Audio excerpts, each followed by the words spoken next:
No, I don't know how I ended up following an English professor.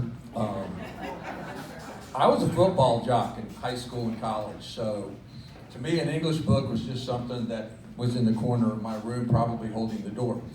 But I learned later in life and did need to learn how to write. First of all, I really appreciate it. So a lot of people ask me a lot of times, they see the T.M. Brown. My friends and family know me as Mike. Real simple. So y'all get that down, it's Mike, okay? So I appreciate that much. But putting Mike Brown on as the author name, there's too many Mike Browns out there. So I wanted to thin it down. And it sounded more distinguished, T.M. Brown. My family thought that was pretty cool. Let me start out with this quick question, because this is important. I saw Brenda's look on her face when I walked in tonight. How do you pronounce that? So that told me another thing. Who here knows where Sapelo Island is? I'd like to hear that. Well, okay, so I'm looking at maybe 10% of this. Wow. How many of you been to Darien, Georgia?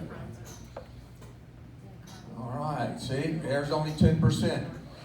So, interesting point. There's a gentleman who wrote the foreword to the last Laird of Sapelo for me. He's the smartest man I've gotten to know in the last decade. His name's Lawrence Reed. He's the president emeritus of the Foundation for Economic Education here in Atlanta, Georgia. He's published books all over the world, sold all over the world, but they'll always have been nonfiction because that's where he's been.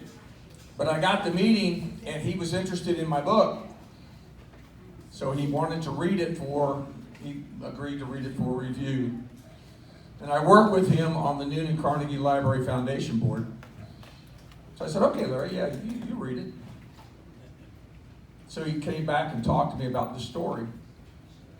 And he said, the first thing he says is, what's a Sapelo? I know what a Laird is, but I had no idea what a Sapelo was until I read your book. I said, fine, Larry, I need you to do me one more favor. Would you write the foreword to my book?